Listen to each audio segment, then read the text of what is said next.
Base engine has plenty of power but is not meant for towing. I average 26 to 27 miles highway. Spacious cabin. I am 6'3" and have room galore as the driver. Excellent safety technology. It is difficult to change radio stations, push channels, when driving. The bed is great with the tonneau cover. Ice chest, storage bin, recessed into the bed sure comes in handy. I am age 73 and it is easy entry and exit from the vehicle. It is what it is, a comfortable SUV with a truck bed. You can't go wrong buying a Santa Cruz. After a little over 4,000 miles, I'm loving every minute behind the wheel. I've had a few OTA software updates, really like the truck and have had several neighbors stopping by. The bed trunk brunk is extremely useful. Full-time AWD is great. It's always ready for whatever the conditions, snow, rain, or mud on a 90 DU 4-day. Very nicely equipped entertainment system. Most of the pertinent safety features, it's also a fun driving experience, quiet and smooth handling over most situations. I really like my cruising in my Cruz and think it would probably work for about 70% of truck owners. It's a great truck, fun to drive. Vert stylish, but Hyundai will not disclose to the consumer that the retractable tonneau cover leaks like a sieve. Caution. Other than that, DR8 pickup. So far, this is one of the best vehicles I have owned. The fit and finish is on point for this price point. I drove and compared others. The fit and finish was not even close. I have only owned a week and been stopped as asked, "What kind of truck is this?" I drive 30,000 miles a year and look forward to seeing the quality of this truck. So far, I really like the choice. The safety features are better than any vehicle I have owned. I was a Chevy man for years. This is a small truck. The added technology is amazing. I didn't realize how far behind the common manufacturers really are. Test drove a couple of Santa Cruzes. The standard 2.4L engine is a dog. No acceleration and whines like hell. The turbo engine has power and acceleration, but the price goes up $10K to get it. At that price, you can buy a full-size truck with a V6 or 8 that gets the same or better gas mileage. This is a fad vehicle, and people will be dumping them after they tire of the shortcomings. I have had the vehicle less than a week, so I still have a lot to learn. It has loads of bells and whistles. I pretty much learned by accident that it even has a self-driving feature. Really? I'm surely going to enjoy becoming more familiar with my new toy.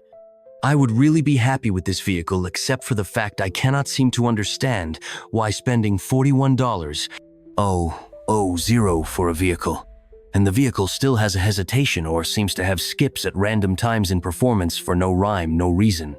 Dealership says nature of the beast, not buying it, very disappointed for the money. Nice features, comfortable ride when it runs 100%. And it's not a lot, but you figure for that price, it would be 100% all the time. Perfect. Is it traditional?